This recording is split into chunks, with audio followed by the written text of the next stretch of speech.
Welcome to another edition of Choreographed Critics. Today we will explore the journey to SummerSlam 2025.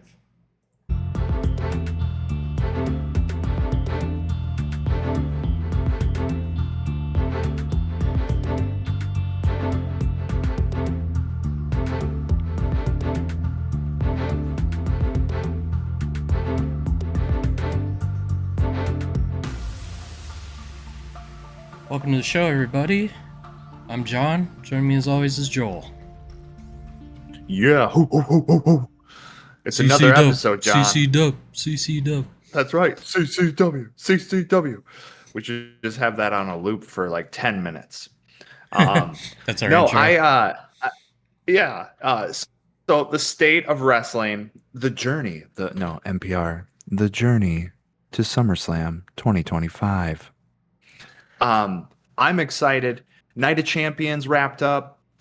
We have a slew of events coming up. The state of wrestling is solid. For Can sure. confirm. Yep, it's a big weekend. Two companies having two big events, or I guess WWE is having total three events between their NXT. It's either Bash at the Beach or Great American Bash. I can't remember. Um, and then Right. the Saturday night's main event, which will be this evening, we got potential. I'm going to call it a potentially Bill Goldberg retirement match because there's a chance he wins and has to defend the title. So, just kidding. But Worst nightmare. we got Saturday night's main event, and then on Sunday we got Evolution, the all women's card, and this is the second time they've had one. First time being 2018, I believe. So it's been about 7 years. And then on the other side of the fence, we got AEW with their All In Texas show, and it's supposedly like their WrestleMania every year. They put their stamp on it, like this is our big show. And I'd say that, well, they they kind of obviously on the WWE side booked this in competition with AEW because AEW had this going for months. So they stacked their big show against Bill Goldberg's retirement match. Um, so it's going to be an interesting weekend this weekend. We did, like Joel said, just came off of Night of Champions a few weeks ago.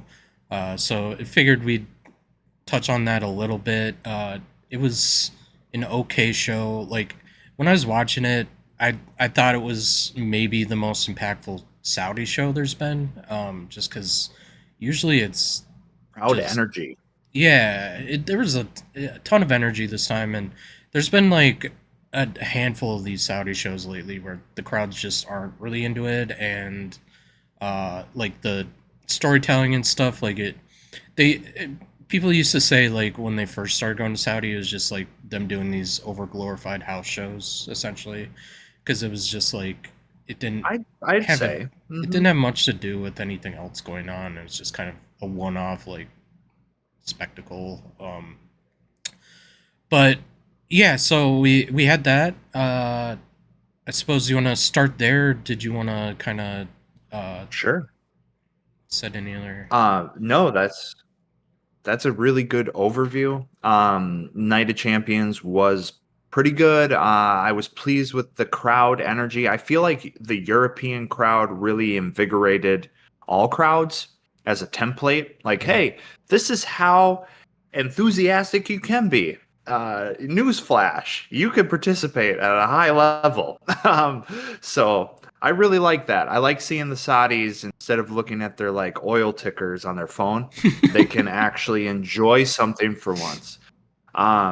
You know, maybe relax a little. They don't need to get upset about the women around them. They can just sit back and relax. So it was fun. We opened up the show with Cody Rhodes versus Randy Orton. Yeah, What'd you think about that? I was surprised to open the show with this one, but during the Paul Levesque era, I feel like his booking is fond of this type of card. he likes to kind of keep you at the edge of your seat and draw you in right away. One of the big draws. Yeah, I'd say that. Um, they, I don't know. This match was okay. There's a little bit of I was gonna say like it wasn't their cleanest match. Like I feel like both of them are a little bit technically better than what they put out there. And it was also like I don't know.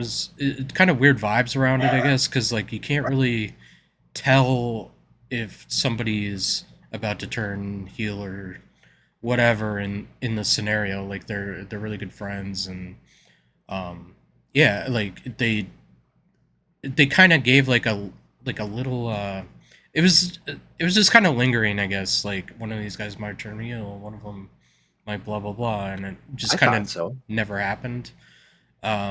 So is it still like bubbling up for one of them to turn heel, or like is this just oh, I fought my good friend and respect handshakes? Right. Um, I don't know. The one thing I thought was evident was jet lag. I felt like they both seemed tired and a little sloppy. That could be, yeah. Maybe maybe that's what you picked up on. And another thing, the hesitancy. We haven't seen Randy Orton fully pull a punt. Um, and that's become kind of a staple of his. Is he gonna fully go heel? Because that's such a heelish thing to do. Kick someone in the face while they're down. I mean, it's similar to a stomp, but it's a punt. And at one time, wasn't it like a banned or a taboo move? Yeah, Similar to the stomp. the stomp for sure was. I think the punt kick, yeah, and it was kind of like how they treat pile drivers almost. Sure. Okay. So there's something. How long can you have Rhodes be interesting, being the face? And how long can you have Randy Orton have the voices in his head telling him to punt somebody, but he keeps hesitating and it's costing him the match, right? So that's interesting. I could see that where you anticipate a heel. Things were a little slow.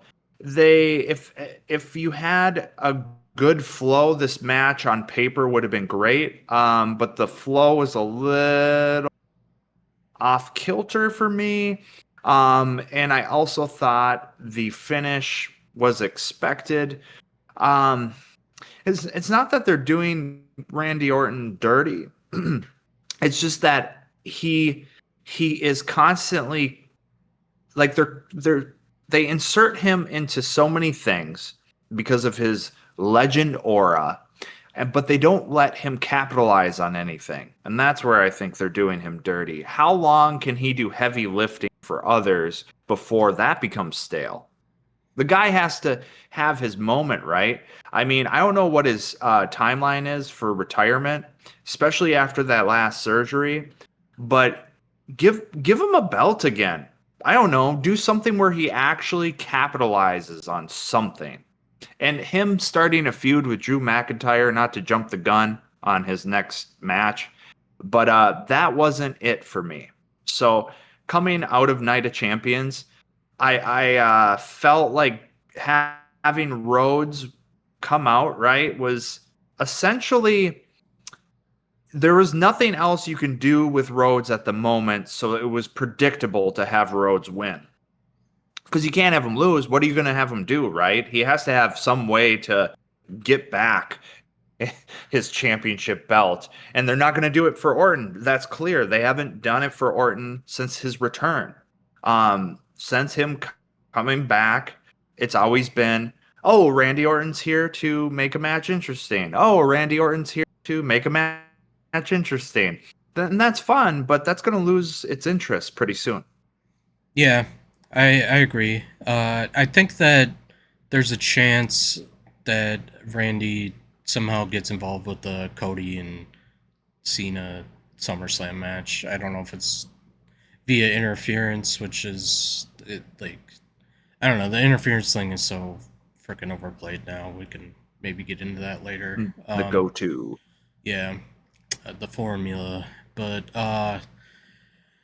Yeah, completely agree. I don't know if Randy has that much more time as far as like years to be able to do like a solid title run, and they want like their main champion.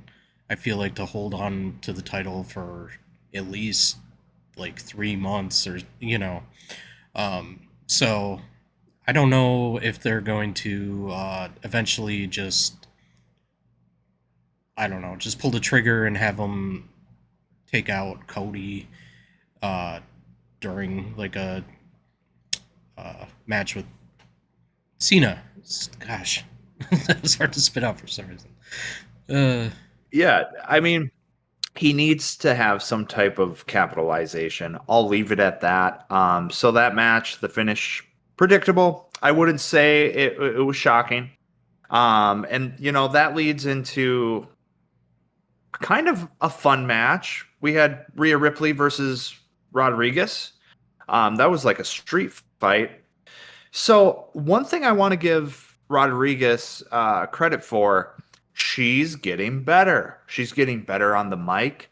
She's getting better with her in-ring emotional work. What I mean by that is she used to be very one-dimensional with selling her the way she would wear her emotion on her face. She's she's definitely better at selling. She's better at the promo work. She shined. I don't know about you, but I thought she held her own against Ripley, who is at this point a crowd favorite. She can carry a match. But this was very, interesting as a clash. I'd put it up there with one of the best matches at Night of Champions. Did you have any particular spots that you really enjoyed? For me, it's fun to see Ripley challenged by someone about her size, if not bigger. And before, I used to think Rodriguez wasn't the girl to do that, maybe a Nia Jax. But Nia Jax is not nimble enough to hang with Ripley technical yeah, capacity. So Rodriguez is the girl to do it once she hones in on her craft. And at Night of Champions is the first time she earned my respect and performed at a level that is respectable. yeah. I am completely there with you. She is somebody that I had essentially written off in a way. I was just kind of like, she is what she is. Like, okay, it's somebody to pair up with Liv Morgan, have the dynamic of the muscle and the brains, or Yeah. however you want to frame it. I liked basically everything she did. I mean, she had. I think she put Rhea through a table at one point, right? Um, Yeah, yeah. uh, yeah, she just like you said with the facials and stuff. Like she was just like big smile all the time, and that was like it. It was like big smile and flex my back for the camera. Um, and that was all she was. But yeah, no, it's nice to see somebody about Rhea's size, like you said, that can hang. Um, Jumping ahead a little bit on SmackDown yesterday, there was a Fatal 4-Way match, and Raquel was hanging out there with Roxanne because Roxanne was in the match. Um, Zarya from NXT, so they had like a little confrontation with her and Rhea, not Rhea, Raquel, and that looked formidable too. Almost like I didn't Yeah. realize Zarya was like that built. Like I'd seen her, but I don't know. Like I guess like I hadn't seen her next to another um, large, not large. You know what I mean? Like tall, Yeah. muscular woman. Um, so I think they're starting to get some like Rhea Ripley competition in that regard. Like NXT still I has agree. Jordan Grace as well from TNA, and she's Mm. shredded. Jade Cargill, but um, yeah. So as far as like her match with Rhea, yeah, it was great. I hadn't seen anyone do that spot before. To the way they finished the match, where they like had the table essentially balancing on a top turnbuckle in a corner and Oh, yeah. executing the riptide from up there, like trying to stay balanced for that and And to whatever. bump that, very Yeah, dangerous. yeah, definitely. Um, but yeah, it looks like nobody got hurt out of it or anything, and um, No, Rhea came out on top there. That's her favorite position. as always. Um, Yep, that's right. did you have anything else with that match? Is that the word I go to is believable, credible. Rodriguez is becoming that, which is a big step in the right direction. Before I'd be like, oh God, we're gonna get this. Either we're gonna get a squash match where they want me to think like she is scary and strong, or we're going to get this downplayed, weird facial selling, taking bumps, and she's gonna lose. This was tit for tat and believable and a credible, not an incredible, but a credible performance. And hopefully one day we do get incredible performances consistently from Rodriguez. Yeah, for sure. Not to say that the women's division needs it because they, you know, it's thriving right now. But yeah, just Oh any yeah. improvements in general is good. So after that match, we got the People's Champ carrying Cross against Sami Zayn. Uh, me, so I don't. Obviously, we're not a huge show here. We don't have too many followers, but we were really in on Cross before, not before the entire community, but like before you'd see stuff on like other podcasts about it and stuff. Like we were just kind of like, yeah, this guy's really interesting. Like I don't get why they aren't doing anything with them, and it just feels like that kind of crept up on a lot of fans. They're like, hey, like yeah, why aren't they like Cross is interesting. He's here. He's Yeah. I don't get why we don't see him, or when we do see him, it's just like to see him peeking around the corner. Um, Yeah. so they finally got him in a big spot. Supposedly, leading up to this, like it wasn't quite the "we want truth" kind of movement, but there's like a mini movement in like fan circles when they do like not a dark match, but they do like the one-off matches before the show for their main event show that they put on Peacock every Friday, or maybe it's Hulu. Um, Oh yes. so Cross was like doing those, and like the crowds were like pretty insane for that. So I feel like it, Triple H is listening to people. It just might be a lag to it, or takes a second That's a for him good to way. catch up to it. I think that's about right, John. They do listen, and of course, they see any type of online chatter as an extension of the ring, like the audience chatter there in the arena, right? It's the chatter that never stops.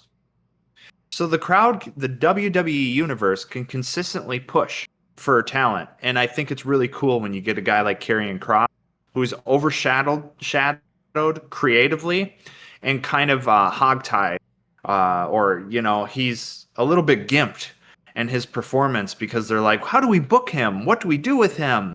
Maybe spooky. Um, and that's one thing, but the guy can wrestle. That's the big deal with Karrion Kross. He can wrestle his indie stuff. If anybody ever has time, go check out his work on the indie scene. It's why he is here today in the big leagues. The guy can wrestle. He doesn't need Scarlett, but Scarlett is fun. It's fun to have her there. Um, and to have him finally have a competitor like Sami Zayn who is beloved. Sami Zayn can work with anyone. I love it. Like you said, they gave him a good spot. And hopefully they keep doing it, and his momentum goes and goes, and they put a title on him. Um, I guess what I would like to see with Karrion Cross is him lean into the psychological a bit more and kind of because we get enough of that with like Black, I believe, which is also psychological.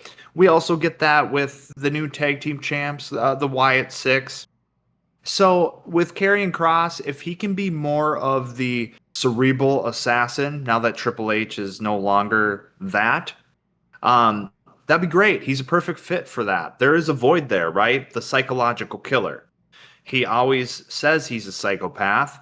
You got the Scottish psychopath, but let's not copy paste Drew McIntyre. Let's have Karrion Cross do his thing, put his spin on it, step away from the supernatural a little bit, and let the guy wrestle. And I thought that's what we had at Night of Champions. And going forward, I want to see him on weekly shows. I want to see him with big draws, and I want the crowd to keep pushing him. Um, so I was very pleased with the whole performance. Sami Zayn definitely deserves a vacation. What a he's always a joy to watch. He's so nimble. You know, every time he hits the blue thunder bomb, I'm always like, that defies gravity. Yeah, The way he can manipulate someone larger than him into that full throttle spin, and he always hits it so well.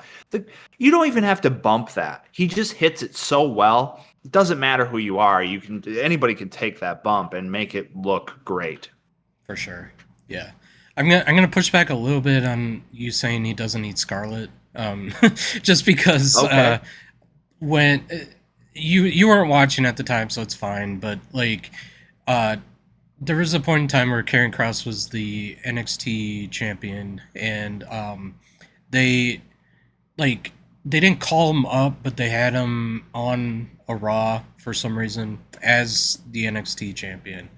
Um, but he came out with like they didn't have him do like the entrance, and Scarlett wasn't with him, and they just had him like essentially get squashed to somebody without a title on Raw, and it seemed like deliberately like a you're in a whole different league now. Like it doesn't matter that you're the NXT champ. You still suck compared to Oh, sure. main roster. Like that's what it looked like they were trying to portray him as. And then when he did actually get called up, again they didn't have like the entrance. It was just some generic thing. He didn't come out with her. There Mm, was just no heat at all. Like when she was around and they did their whole fall and pray thing. yeah, Like I don't know. Even if he wasn't actively in a good story, like at least he had the entrance. But like they stripped he him. had that. They stripped him of all of it. And that was like 2019, maybe beginning of 2020, right before COVID. Um, so, anyways, Scarlett plays a big role in that. I feel like, and it was just Okay. very noticeable when she wasn't there. But, And anyways, and you're not talking about his lack of hair. Maybe you're conflating his baldness for I feel like bald Karrion Cross was less interesting than the current Karrion Cross we have. He does look better with hair, and I believe it's a coincidence that like his relationship on screen with Scarlett also coincided with him like coming to the main roster and growing hair.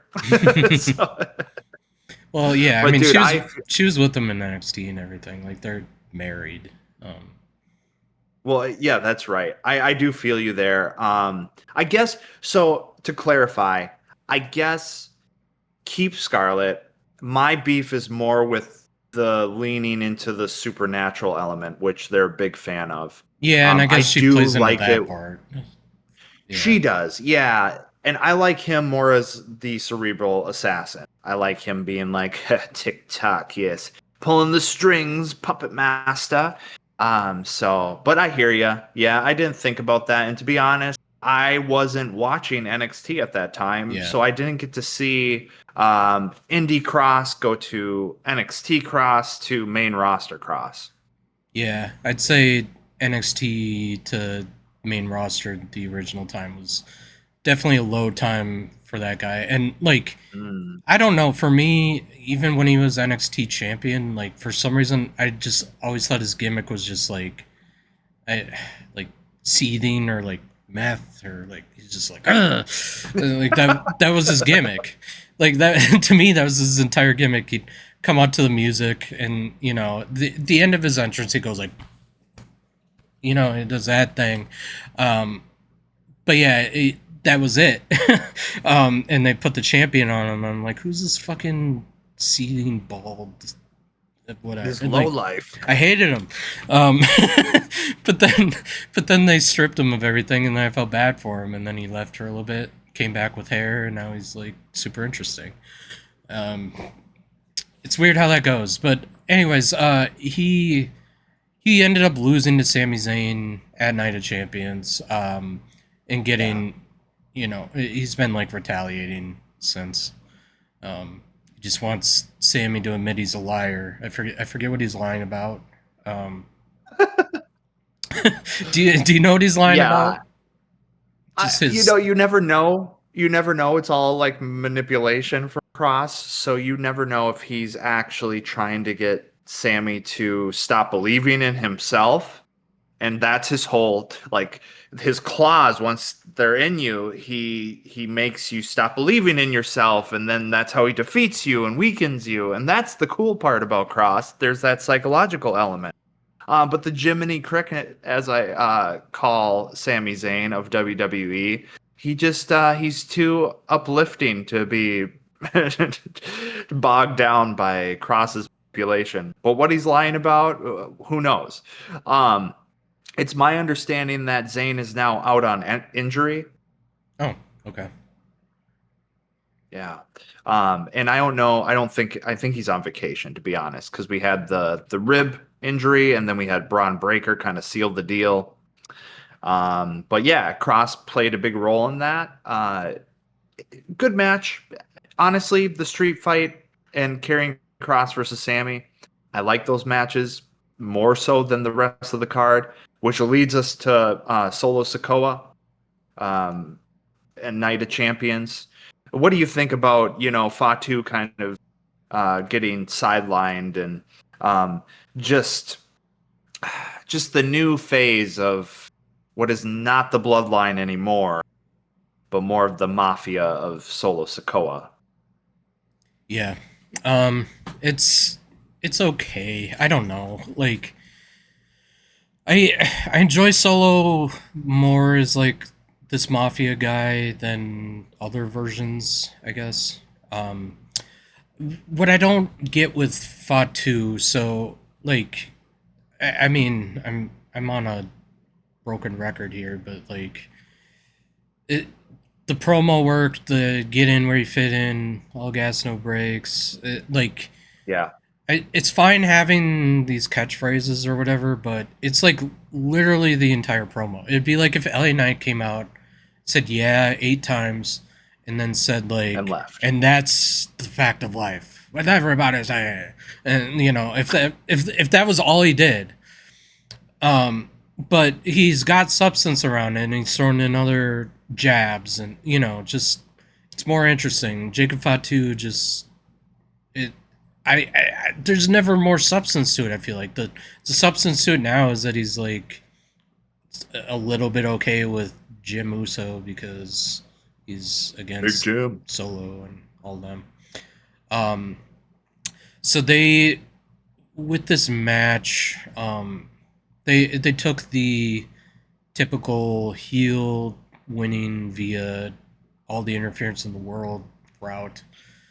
Um, it's getting really annoying, man. Like, okay, they're Yeah, not the bloodline anymore. They're the no. MFTs, which I think stands for MFer Tongans.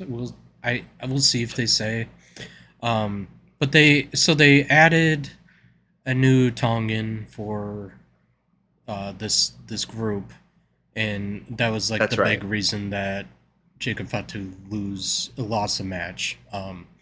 They fumbled his Yep. name, I don't know, 5 times trying to say it, because Oh yeah, it's that's like great. almost the same name as Tama Tonga. The new guy's name is Tala Tonga. I know, and I thought it was like a joke. I'm like, oh, It's was the that a Tala joke? Tonga. And Yeah, no, I mean, it's the that's Talatanga. It sounds like a tree species, like the Talatanga or or just like something. a Wade Barrett British But accent he, on it. Tala. oh, there you go. Tala.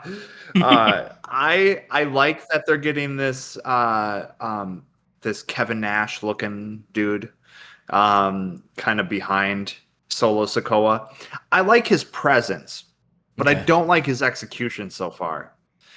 So I'll leave it at that. That match, I wasn't really interested. In fact, I found myself looking at my oil ticker. I, I got a little disengaged. And so I was like, I wonder how oil sells. Um, so ultimately, I think it's a creative botch to roll out the MFT or whatever. To me, it's not catchy. It doesn't roll off the tongue. I have a lot of questions. Solo has taken a turn where he's a little bit he's a little more cartoonish. I think last time we spoke, I said he has this weird eh, eh, like he's a little bit more whiny, and he's kind of like Get a load and of. Yeah. yeah, get a load of this guy. And I'm just like, I don't know, man. I preferred it when you were like a savage. But whatever. Let him grow. Let's see where it goes. It can't be any worse than some of the factions we've seen come and go. At least they didn't abruptly split them apart. They just gave him a new name. And every time he's operating under the shadow of Roman Reigns. The OTC chants pretty much permeate the arena anytime Solo Sokoa mentions anything about the bloodline. And do you think that's the main reason Creative wanted to separate him from that faction name? They want to get you thinking about Solo Sokoa in a way that isn't overshadowed by Roman Reigns and the legacy of the bloodline. Yeah, I'd say so, and it just gives them another avenue to make another like rebuilt bloodline down the road to like combat these guys. Um, Yeah. I thought it was interesting. So they have merch now. It just says MFT and it's got their foreheads on it. That's kind of it. Um, Just their foreheads. yeah, just that'd be a shirt. Just four foreheads. Yeah. The fours. Sorry. Anyways, um, yeah. So my point was like Tama Tonga wasn't one of those four faces, right? And Right. he's still injured as far as we know. Don't know how Right. long. Don't know if he's gonna come back and they're gonna sprout a fifth face on the shirt, or if he's gonna come back and align with Jacob, maybe. Because I correct me if I'm mistaken, but I think before like Tama Tonga went out with injury, even like when Jacob was starting to like give Solo some looks and stuff, like some leading up to like Oh. I'm gonna leave you. It seemed like he was like aligned more with Tama Tonga than like Solo would have been. To me, that's how it came off. Yeah, yeah, I think those two, having one out on injury and then the next one out on, it's hard to it's hard to have them reunite and have it creatively make sense at this point. Because if you do go down memory lane, it's tough to say with the return which way they would align. And you got that split with Fatu, and poor Jim Uso. He just seems to be like the third wheel on all these storylines. He never gets to really be the focus piece. Um, and I just feel bad for him because it's like no matter what's going on with all those relatives, he's always the third wheel. So hopefully when we get the other guy back in action, we're gonna see a resurgence with Possibly, maybe we can have Jim Uso be the centerpiece, holding together Fatu and the other Tongan. I don't know. And and when he does return, do you think it'll be after months of successful speech therapy, so he doesn't have the Tourette's? The No, you maybe can't not. lose that. That's right. That's a signature, yeah, gimmick. Um, yeah, we'll see where it goes. Again, let it grow. Right now, it's very just eh, whatever. I'm not gonna buy their T-shirt. you know.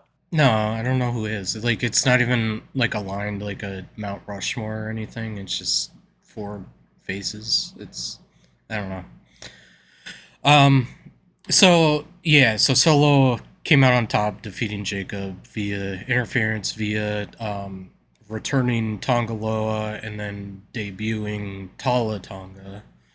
Um, yeah, I, you said like you like the Diesel kind of presence or whatever. I agree. It's just like I don't know. Like I feel like Mateo was kind of supposed to fill that role, but he's just too short. Um, Sure. One thing with Mateo, like, so we've kind of shit on him for the most part. I this week I thought he looked pretty good in some of his matches. Like he like limbered up a little bit, and a couple of weeks ago he did Okay. like a standing moonsault, and I was just like, whoa, this guy could do that. Like, Right. so it's in there somewhere. I feel like it like he's gonna break out. But I don't know. It's not there yet. Nick Aldis called him a stooge on SmackDown. That was kind of funny. Um, but That he is. yeah, so we'll see what they do with Jacob now. Also, like if it's just him, like get my revenge on Solo, get him to fit in where get in, or I said it wrong, but I uh, think Fatu should come back with a clean cut haircut, and he's gone full electric. And there's no more gas. And he all electric, no gas. Know what I mean? But anyway, yeah, and he should preach EV mandates and. But so I don't. I just want to see where it all goes. I Solo Sokoa having the belt, is it necessary? Probably, to let this faction take off. yeah, Um, but what Mateo did lack was charisma, and I think you're right. He has a little bit more coming back. In fact, when he first appeared as a tag team, I'm like, they're going to release that guy. He's like Imperium. He's like the Giovanni Vici of oh, those two. Tongaloa, yeah. Yeah, yeah. Excuse me. Uh, and so I thought he'd be out, but you know, Yeah, they we'll just see have where it him. goes. They had him do like a couple like spinning DDTs to people like Yeah, I outside said of. Mateo. Sorry about that. No, you're good.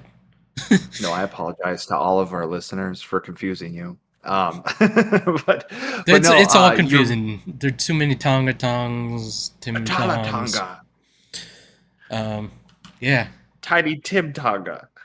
Uh, I don't big, know. big Maybe Tim. Hornswoggle. Yeah, Big Tim, Tidy Tim, all the little Tims with tisms. All right. But so that match, like you said, the finishes, the heel finish, where you get all the interruption. It's getting old, WWE. You gotta freshen up. Let's have a heel finish clean. That's okay. You could do that. you know? Yeah, yeah. I mean, I get it for debuting people and whatever or a return, but like, I don't know. It just it felt out of place to me. I don't know. Yeah. Yeah. Um, but so then after that match, we had the women's King and Queen Mm, of the Ring final, which, by the way, that's what mm. Cody and Randy was the King of the Ring Yep. um, Yep. match, and so Cody has a crown now, but it's It's invisible. still in the Saudi Expo venue. I don't know. Um, so yeah, the women's match was Jade Cargill versus Asuka. Um, Yeah, Asuka was recently returning. Like she came back like 2 weeks ago. skyrocketed back to the top. Yeah, they had her winner qualifier match upon return, which was I forget if it was triple threat or fatal four way. Um, It was a triple. yeah. Don't quote us. um, but yeah, so she sped through her end of the bracket there, made it to the championship. Jade Cargill opposite her. Um, we've exchanged through texts. Like neither of us are like big on Jade Cargill at all. Um, No. I every time I watch her, I'm like afraid she's gonna hurt somebody. Yeah. It's Oh like yeah. Nia Jax years ago. Like every time like she would do anything, you're just like, oh my god, like you just like concussed her or like whatever. You know, it was just reckless looking. Jade isn't as reckless, I'd say, but like I don't know, like I could see her delivering like a Goldberg kick to Bret Hart or Oh, like totally. I mean, man, what a botch that finish we had. That was worse than the Orton Gunther finish that everybody complained about. This was so bad that the cameraman didn't want to cut to the other angle or replay. And I caught the commentary team like just immediately sweeping it under the rug when it was so obvious. yeah, I mean they kind of have to, right? And the botch we're referring to, for those who didn't see it, a clearly raised shoulder for Asuka because Cargill overextended the pin. Yeah, she'll do like this pin where she's like grabbing them and then like kind of bridging, I guess. And Yeah. yeah, so like all of her body weight was on like one of Asuka's shoulders, the other one was just super up in the air, and we'll probably never see the actual like what the opposite angle was where you could fully see that. Um, so yeah, it gives Jade number one contender for the women's title at SummerSlam next month. Um, Hmm. Yep. Naomi and her are still fighting. Yep. They're Circle back around. they're going to be fighting tomorrow at Evolution. Um, I I don't know if they don't screw up Jade's finish against Tiffany. I feel like it's gonna be. I don't know. What am I trying to say here? Like I for sure think that Naomi will interfere with that match, whether or not it's a real or Sure. fake cash in.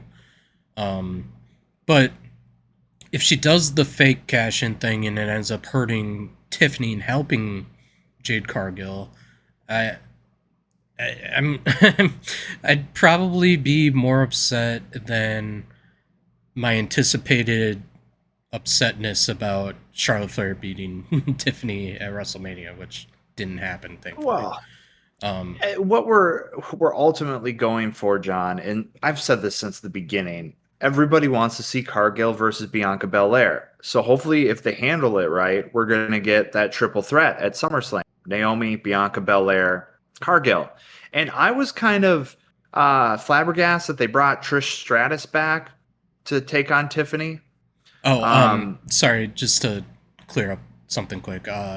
So Cargill and Tiffany are for sure fighting at SummerSlam for the title. Like, oh, that's like 100%. yeah, that's what the winner at King of the Wow. Ring got, was a number one contendership match for SummerSlam.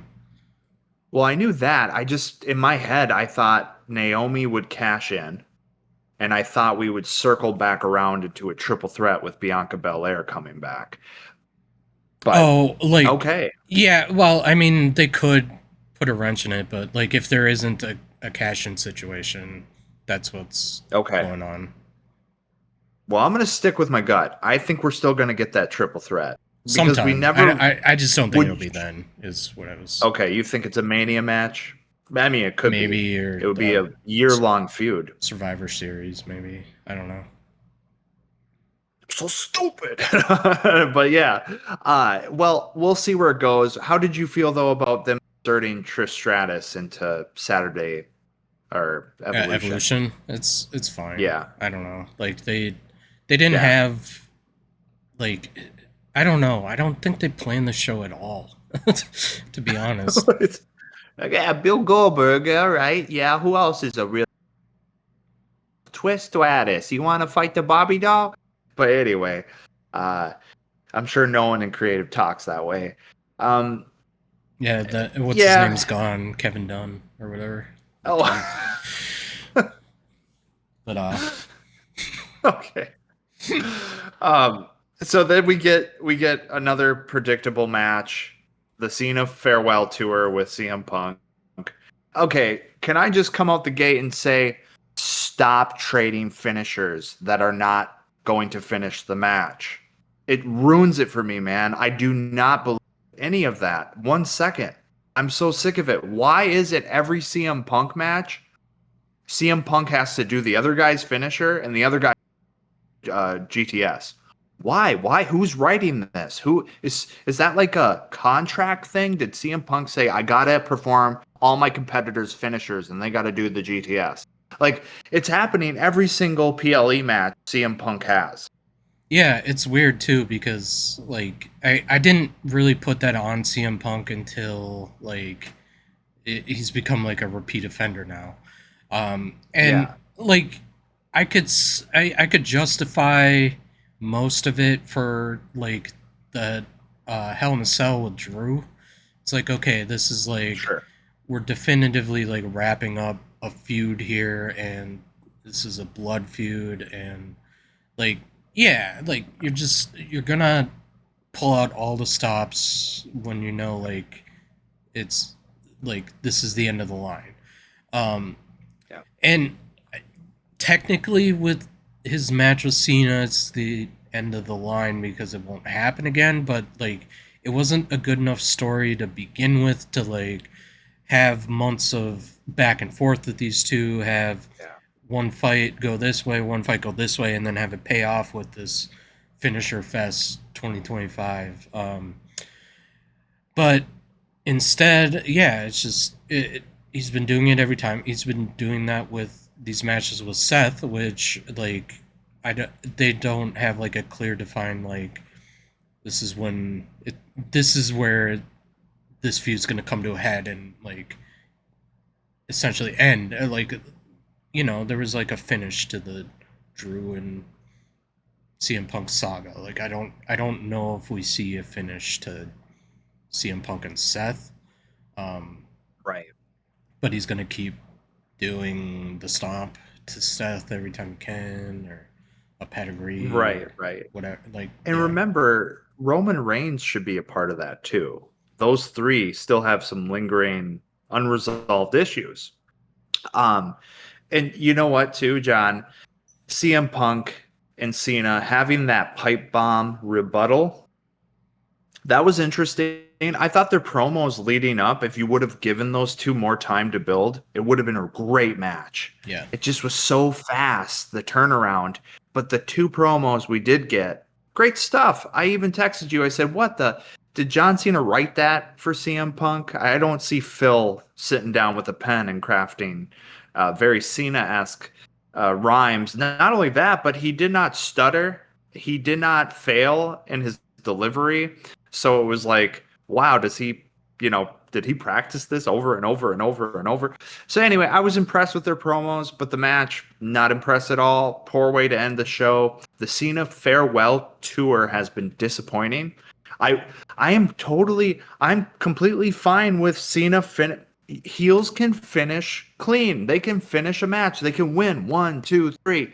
You don't need to always have interference. You don't need to always have belt. I get it. He's ruining, but every match doesn't have to be the same formula.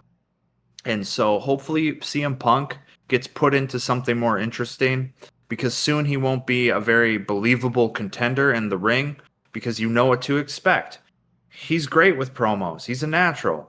But geez, man, a finisher is a finisher, and a heel finish clean, WWE. You're getting carried away with that stuff. Should we call like excessive finishers like finishers or something Yeah. like you finish the letter and they're like, oh yeah, another. I don't know. It's Psych.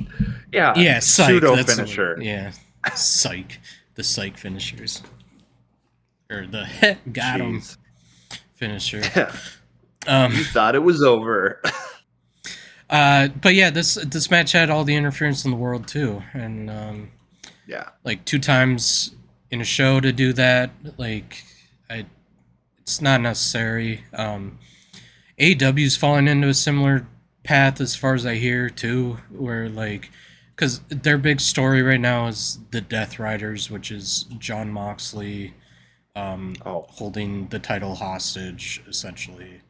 Um, and all these guys keep trying to like overtake the Death Riders, but then all the Death Riders come out to interfere with the finish, and it's like so we got 2 companies doing this with their main championships, and yeah, mm, I don't yeah. like it.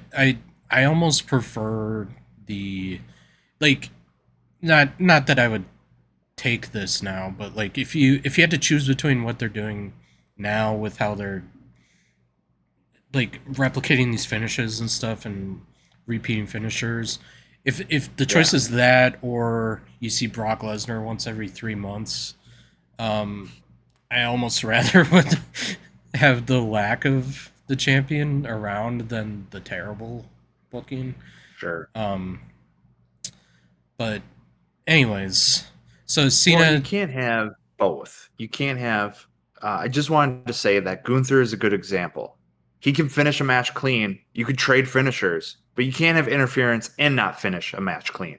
yeah, exactly.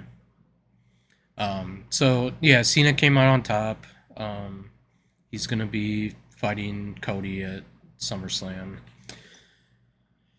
and we'll see if anything like the build up to that. I just feel like is I don't know. It's either gonna be Cody like trying to bring Cena to the light, like try to remind him who he was, um, or it's gonna just be more of the same, and then I I could see them even if they just did more of the same. I still could see them taking the belt off of Cena and putting it back on Cody. Um, I I'm not excited about like a Cody title run too. Um, What about a heel turn? What about a heel turn accompanying the title run? yeah, I'd have to see them pull it off well because when he turned but didn't turn in AEW, it was Oh all yeah, crowd you told me momentum. about that. Yeah, it was just completely crowd driven. It wasn't storyline driven. Like he was just a baby face through and through the entire time. Um, so if they have a creative way to do it for this and not just fatigue of Cody making him heel, like that would be preferable. I got to see it though. You said like you've said we've been in a lull and stuff like that, and like I agree to a point, but like we're at like if we're calling the start of the lull last year Saudi Arabia or Survivor Series, one of those, like we're at 8 months of a lull. Like it's not a lull. Yeah, I do see signs that we're perking back up. Having Jey Uso drop the belt, this is my bias, obviously, but having Uso drop the belt to Gunther was a good sign to me. We haven't touched on it, and maybe we do it this episode. I do like that they're developing Braun Breaker now, finally, with this tutelage with Seth Rollins. I do also like and enjoy, John, that the Money in the Bank has become a psychological weapon, a power.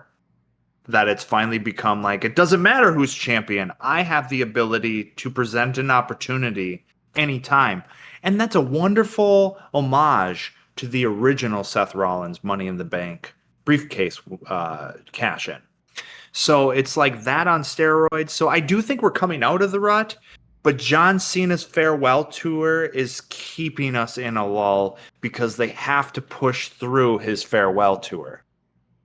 Yeah, and it's too bad it has to feel forced, basically. It does, right? It does. It is too bad too.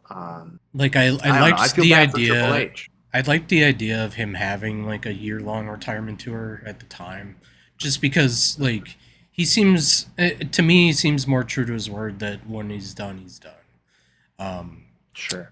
I mean that'll probably he'll probably take some bumps 2 years from now for something random, but I don't think he'll be in like an active physical storyline ever again post this year. So it was kind of cool to frame it as like, hey, this is his last year, but now like that we're doing it, executing it, it's not going well and it's forced and like it Right. wouldn't feel forced if you didn't put the like the final end date on it, but um That's right. It's like planning a vacation. You're super excited. You've looked at all the photos. You like Google Earthed it, and then you get there. And you're like, God, this place sucks. But anyway, I'm with you, dude. I hope John Cena's farewell tour wraps up in a neat way where we don't have loose ends and we go, is he? Because that didn't feel like a farewell. right. I'm curious if, well, they didn't get like Ric Flair for him winning 17th title, but maybe they do for him retiring. I don't know. Yeah, that would be great. Basically a double retirement match, but the ending is Ric Flair actually dies in I didn't ring mean like fighting them in the Cena. ring. I just meant like just an Oh no, appearance. in the ring, John. Oh yeah, totally. I And the don't. reason autopsy shows that Ric Flair drank too much woo energy drink before the match, and it stopped his heart after a attitude adjustment. Yeah, that's a good So point. All these hard things, and then he comes out and has these energy bombs, like 400 grams of caffeine or whatever. um, woo. so Anyway, while we're on uh, topic of old, washed out people, that brings us to Saturday night's main event this week. oh, oh, you gotta do him like that, huh? Good old Bill Goldberg, your favorite talent in the history of professional wrestling. Yeah, yep, he's up there. It's him and probably Ricochet. Not Rick Boogs. Oh, Booze is a good one. Yeah. Um, yeah, so we're getting this Goldberg retirement match that we've been trying to make sense of and anticipate for months on months, and I think that I don't know. I'll just say it. I think I came up with like two better ideas of how to get Gunther and Goldberg in the ring than what they actually did, which was nothing. Um, Yeah. they had Goldberg come out and say like, "Oh, I didn't forget about Gunther. I didn't forget about Gunther. You think I forgot about Gunther?" Like, I mean, he didn't really say that, but you know what I mean. Like that. That's how it He's came off. yeah. It's Yeah. just like, oh, you're wondering why I haven't been here. Well, I didn't forget about him. Trust me. Um, Can't do my family wrong like that, even yeah, though it was months ago. yeah. So it's not even that interesting what he did to Goldberg. What did he even do? He just called him old and washed up in front of his like high school, college age children. Um, Yeah, yeah. And all I they would have to do is log on to the internet and they would get the same feedback. yeah, it's got to go in a comment section of a Goldberg WCW match, and yeah, or yeah, hit up Billy Regal. Um, I don't like him, Yeah, there you go. William Regal. Um, William Regal. Yeah. so yeah, anyway, so he's gonna get his ultimate revenge on Gunther. Gunther's next, and this is his last match. But what a conundrum because it's a championship Oh, match, geez. and you know, he he's got a good chance of winning. He's Goldberg. Um, Yeah. That's right. I mean, what are they going to do, John? Do you think Gunther can carry Bill through this match? From what I've read, it's going to be a bad match. He's not in I wouldn't say he's in ring condition, No. and poor Gunther. And I don't know, maybe it's a weird childhood dream. We don't know. Maybe this was something like Gunther wanted, and Bill's like, yeah, that'll be great for my last match. I've been fishing around. Um, so good on him. If Gunther is taking on that load to carry Bill through this match, how long do you think the match will be? My guess is 8 minutes. I was just gonna say 7. So yeah, Yeah, it's under 10 for sure, right? They're not going to go the distance. yeah, and half of it'll be, somebody's devastated, but like they'll kick out of a pin or whatever. But be Yeah. laying there for half of it. Um, I don't know if I shared this story on the pod or not, but there was like a series of Goldberg versus Brock Lesnar matches in this like terrible pre 2020 McMahon era. Um, Okay. and like the to me the best thing Bill Goldberg ever did was like, I don't know, second or third round of these matches. Like before that, like the first two, either Brock won in like 30 seconds or Goldberg won in like 30 seconds. Like there weren't real matches. It was the bell rang, somebody got speared, jackhammered. Um, but the third time around, they teased that was going to happen, but then they actually went like 12 minutes. So like I don't know. I I don't see how 8 years later Goldberg is going to be able to do an actual like 15-20 minute match. Like I don't see it. Um he's coming into this pre banged up, it sounds like, right? Um Yeah, More pretty than banged just up. age. Right. And the one thing I can see, which would be a shocker in a way, I could see Bill winning in this weird shock upset, you know? What if he squashes Gunther and Gunther's just like, "What the hell, my manhood?" Yeah. Um and and then you have Rollins cash in and it sets up SummerSlam Mm, for a bonanza of some sort. Bonanza that's being you could do so many things. that's a really good point, the money in the bank, cuz yeah, that's how you do it if you have Goldberg win. It's for Yeah. sure. You have You'd money. have to. Yeah, because otherwise he's either just gonna be like, I'm out, and then they have a tournament to crown the new champion, or he leaves with the belt, which is what they've been trying to say Cena's gonna do this whole time. So if they just like Yeah. shoehorn in like, oh, there's no more World Heavyweight Championship, that the title's been around only like 2 years now or something. Um, I don't know. And creatively very interesting because I feel like Braun Breaker is the template of Bill Goldberg, right? And if you have the numbers game with Seth Rollins and Seth Rollins comes in, I don't even know if it's going to be a cash in at Saturday night. Let's say Bill wins, which would be a little homage to the World Heavyweight Championship, letting him go out with taking that title one time because he made that title popular. The World Heavyweight title we know today he popularized, right? Um, Triple H had a good run with it in the WWE. That old style World Heavyweight Champion belt, that's what we have today with Gunther. So if Gunther loses in a shock upset, and then Seth Rollins, maybe the next Monday Night Raw, something, squashes Bill Goldberg, cashes in, has a numbers game, maybe even Braun Breaker breaks Bill. I almost said Gilbert, Bill Goldberg with a spear. Seth could walk around being like, Gunther, you couldn't end Bill Goldberg, but I put an end to that man's career with one stomp. And then you're good. You're good for the rest of the year. You can do title run through SummerSlam to Mania. Yeah, definitely. That's yeah, all very solid points. I could see some It'd be variation of cool, that, but but like they'll probably do the nothing thing like they did for the start of the feud because they're Yeah. fucking lazy. Um, Yeah.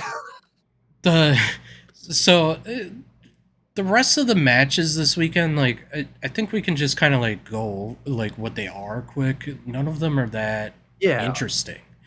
Um, but maybe Yeah. something spins out of them that is interesting for SummerSlam. I think is the hope. Um, Well, you got Rollins versus Knight.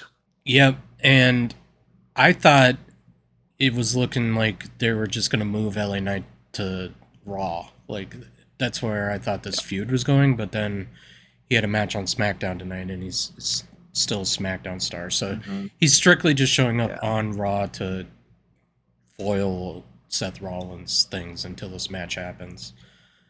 Um, so I I don't see LA Knight winning this. I don't. I think it. I think him winning does more like detriment to like. Well, what's the Hmm. point of this Seth Rollins stuff? Yep. So I agree. as bad as this LA Knight run has been, as far as like just kind of stalling out, it's gonna Yeah. unfortunately just continue to stall here. It's gonna get Um, worse, folks. yeah. Uh, then we got this Drew McIntyre versus Randy Orton match. Um, That's right. do you want to like kind of explain why they're fighting? Because I don't like I've kind Yeah. of Yeah. not It blocked it out, started. but just haven't really Oh, so paid attention. traumatizing. Yeah. So my understanding is coming out of Orton's loss, his hesitancy to capitalize on his opportunity made McIntyre during a promo. You know I won't hesitate. And Randy hit him with an RKO, spur of the moment, set him off. The Viper struck, Okay. and that has snowballed into this match, essentially. But I will say what it's doing well is having Drew be the catalyst to push Orton into that heel turn. If if that doesn't come out of Saturday night's main event, this is a waste of time. Yeah, it's just a match to have two of their top dudes in there when AEW's got a show going on. That's all it is. Yeah, and he has to punt McIntyre. He really does. He has to punt him, and we need the heel turn, and we need Orton to fully embrace the voices in his head. In Yeah, fact, I want to see a segment where he drags Triple H out and starts beating him up. I don't know. I that'd be something. Maybe he'll prepay Aldis for another RKO. Fine, or Yeah, there you go. um, they yeah.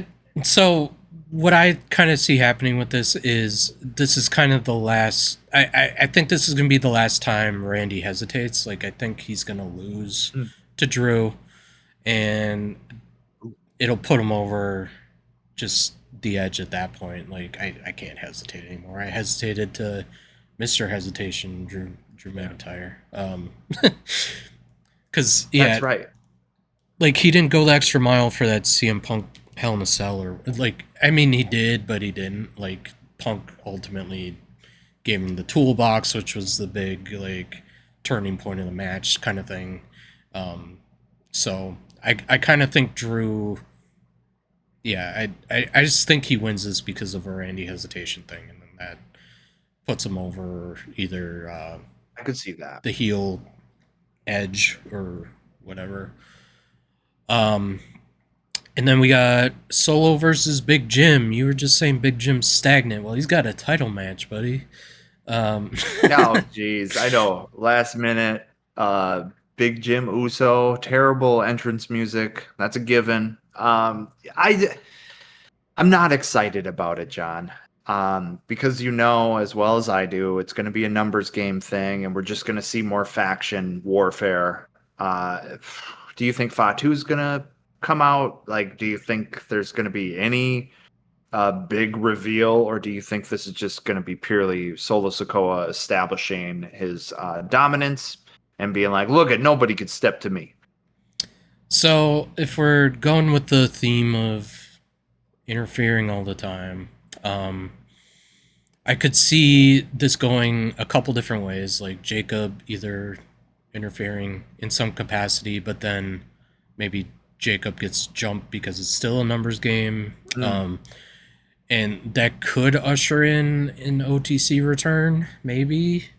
mm, Um, I wouldn't count on it. I I'm not planning on it, but yeah. I could see that happening. I could see just Jim losing and Jacob not helping him, and like maybe there just is no help for Jimmy, and then they do something like interesting with that. Um, I don't know. I don't see Solo losing. No, you can't have them lose that quick. I do like the changing of the belts lately. That's been nice. It's kept things fresh. Despite some of the creative lull. So that's been cool. But yeah, I don't see Solo losing. This is, I think, filler unless they have a reveal lined up. But there's been so many reveals with the bloodline transforming post Reigns, and I don't see Reigns stooping to the mid card for a return. Would it make sense? And also, what I was talking about earlier, do we want Reigns to continue to be a shadow on everything they do? Yeah, I agree. I just he hasn't been around in a while. Is Yeah, it kind would of the be main thing. interesting, more so. Yeah. Yeah. Hmm. So that's the card for Saturday night's. I'm gonna call it Saturday night's main event because The man. I did Yeah. not say any women's matches there. And then tomorrow, or yeah, tomorrow we have the all women's card, Evolution. Oh, that is. Okay. Um, I thought it was Saturday as well, but it is Sunday. it's Sunday, yeah. So Saturday afternoon they got NXT Bash at the Beach, I Okay. believe, or the Great American Bash. It's got Bash in it. And then Saturday night's main event, and then Sunday's Evolution. We're on a little bit of a time constraint, so we'll just kind of rip through this quick. Uh, so we got the Women's World Championship, Io Sky versus Rhea Ripley. Um, I unfortunately think this is going to be the time that Rhea finally beats Io. Otherwise, I don't know what the point is of having her lose to Io of like fifth time or whatever. Yeah, Um, exactly. so like we both have stated like Rhea doesn't need a title to stay relevant. And I know you're a really big fan of the EO run. I am as well. So Yeah. it's just going to be kind of bittersweet, I guess, because nobody's going to be like, I hate Rhea, blah, blah, blah. Like, it's going to be fine. It's just like they could have better utilized the talent, I think. Yeah. Um, It feels like recycling, recycling, recycling, you and know? then speaking of recycling, they throw a legend at Tiffany Stratton for her title match. She's fighting your original crush, the biological whatever happened to frickin' Wade on commentary when he Trish Stratus came out. Um, yeah, so she was like aligned with Tiffany. It was Tiffy and Trishy or whatever. They had a tag match against Naya and was it Candice a little while back. It was a ruse. Yeah. But yeah, so anyways, they just let Tiffany pick her own opponent for this. She chose Trish Stratus because Trish Stratus is the GOAT, and if she wants to call herself the GOAT, she's got to beat the GOAT. The GOAT is greatest of all That's right. time, for those of you not acronym uh, fluent. Uh, there's going to be triple threat women's intercontinental of Becky versus Bailey versus Lyra. Um, I thought like they were gonna do what you had said on a previous episode, which is like kind of blow off like a Becky Bailey kind of feud to help like get Lyra back into a better position, maybe help put her over. Um, I don't know if that's how this is gonna go. I kind of based on how Bailey and Lyra have been interacting backstage and stuff. Like, I think one of them fucks it up for the other one, and Bailey retains. Mm. Um, Not sure what you think there. My whole thing is I love watching Lyra work. She's great. She's so fantastic. She's on the ball. The pacing's always wonderful. But I'm with you. I don't think they're going to. They're not ready to really catapult her back up because she's really bad on the mic. Yeah, it's not good. Just got to take a few more classes for that, I guess. Um, Yeah. then we have a battle royal, which the outcome of it is you get a women's title match at Clash in Paris, I guess. I don't know when that is exactly. Is that a fashion show or? The Clash in Glasgow. Um, Yeah. Everything's a clash. Um, so there's just a bunch of women in there. I'm not even gonna really make a prediction just because I don't even know the field. My guess Oh yeah. is Too many. yeah. Um, then they're doing a fatal four way women's tag match. Raquel and Roxanne are the champions. They're facing Charlotte Flair and Alexa Bliss, and team of Sol Ruka and Zarya from NXT, and the Kabuki Warriors, Asuka and Kairi Sane. Um, I think this is actually one of the hardest matches to predict because Ah. I could see Raquel and Roxanne retaining. So it's like, okay, they proved like that Mhm. Roxanne is good enough to just swap in for Liv and you know go with that route with it. They're doing this thing with Charlotte Flair and Alexa right now where they're not friends. They're telling you we're not Right. friends. Why are you saying we're friends? We're Yeah. not friends. What do they Um, say? A convenient alliance. yeah, convenient alliance thing. And but they've been like, I don't know, like when Alexa made her entrance to the ring and stuff, Charlotte was being all like playful, Mm. excited, like something might be going on there. They might push that and decide to throw the titles on them for them to ultimately for real not be friends and somebody turns on the other. That's how it always goes. Um And I think too, John, we're overlooking the fact that Charlotte Flair was recently divorced, and this Alexa Bliss is a rebound for her. If men haven't worked out in the past, and so she's feeling out that territory.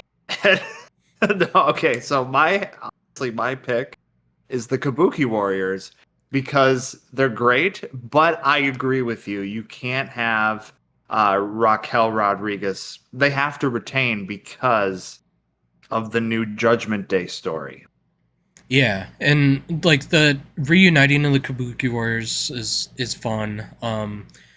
Kyrie, like they've been pushing Kyrie Sane a lot. I feel like she's been winning a lot of Yeah. matches, and I think I think it was to get him to a spot to do this ultimately, like because otherwise Yeah. Kyrie was just gone, and then she came back and lost in a triple threat for the Queen of the Ring or whatever. So they didn't want to just actually Vinci her. Yeah. I thought that was coming for the pirate, but Yeah, so it's looking up there. So that's your pick. I'm gonna pick Raquel and Roxanne to retain, but just that I yeah. feel like either of those other two teams we mentioned could win. Um, Sol Ruka and Zarya are fun to have there, but they're not gonna win. Um, No, no. I They're just I there. yeah, I mean, Sol Ruka's up there talent wise for sure. Like on SmackDown, they had her in just a regular Fatal Four Way and had her do like that backhand spring over the ropes out of the ring. Um, and she hit her finisher on two of the three opponents. The Soul Soul Snatcher, I think she calls it, where like somebody's standing near the ring post and No, she's like running up and then like does this like flippy thing and almost into an okay. RKO. Um, I think somebody said they should call it You the sent me RK that Soul. once. Um, Yeah, yeah, I like it a lot. But yeah, it's so fun to watch. they're gonna shine, but they're not gonna win titles. Um, and then the only other two matches we already touched on: Jade Cargill versus Naomi, kind of, or they came up. That's right. Um, I think Jade Cargill just wins because Naomi has a briefcase and ways to be a presence for a while, and as much Mhm. as we don't like it, they're trying to make Jade a big deal. Um, Yeah, so she's gonna win, and then we'll see where that goes with the SummerSlam uh, cash in, no cash in, uh, that whole deal. And then the last match is just NXT Women's Championship match. Champion is JC Jane is her name. She essentially squashed Stephanie Vaquer on her way out. Like Stephanie Vaquer had both both the NXT Women's titles at one point. She like relinquished one of them, and then randomly they had JC Jane just like squash her, and it was just because like the next day she was on Raw or you know. wow, Um, so that's a big statement. yeah, yeah. So they like something about her. To me, she's just a transitional champion because I think she's gonna lose to her opponent Jordan Grace. Um, Mm, Jordan was TNA champion forever. She was a big acquisition for WWE. I thought she was just going to be straight on the main roster, but they've mm, been having her eventually. go through NXT a little bit, um, and I think she comes out on top because, like I was saying, I think JC Jane is just a transitional champion, but maybe I'm wrong and they do something interesting. I don't know. Um, so yeah, that's what we have for the weekend here. All this will lead to SummerSlam beginning of August. So That's right. It's a big weekend.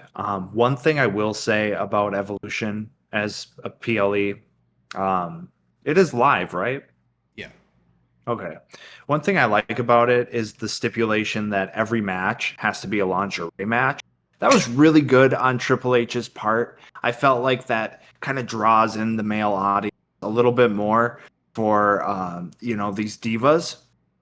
Um, so I don't know about you, John, but well, yeah. I mean, they had to do this because in next January they're going to be in Saudi Arabia for the Royal Rumble. So it's yeah, just going to be a bunch of you got jumpsuits. to balance it. Yeah, Yep. Yep. fair point. You're um, welcome. Yeah. yeah. So yeah. Looking forward to seeing how that plays out. I'm going to be on a delay for all of this, but we'll hopefully try to come back maybe in a couple weeks, go over what happened, see if we're, a little clear path, the journey we're calling it to SummerSlam. We'll probably It is, yeah. have like a part two or something after all this, but That'd be good stuff. And the journey to SummerSlam. and You know, we are going to a couple shows and not WWE related. So that's fun. We might have some additional content to share because we're going to a local show. The indies, the local circuit, always fun to go to because the crowd interaction, it's intimate. So I just wanted to like share that with the audience while we wrap up this show. And we're also going to TNA. Who knew? They travel. yeah, TNA, they're going to be in Minneapolis in September, and we're going to be going to technically the second night. Um, they're Mm, doing a live show on Thursday, and then what we're going to, I think, is going to be pre-recorded for the next Thursday. They don't do live very often, but it sounds like they're trying to get like an actual TV contract.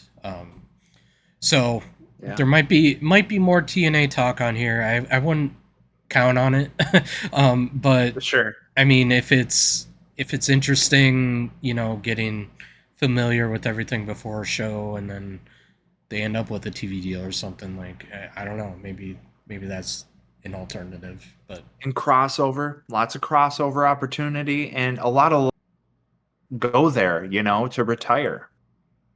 that's true. Yeah, that's basically where the NWO died. It feels like, Oh, even though it didn't. wow. Yeah. Um, but yeah. Anyways, thanks for tuning in, everybody. Big weekend, and we will talk to you next time. Anything else? CCW, CCW, CCW, CCW.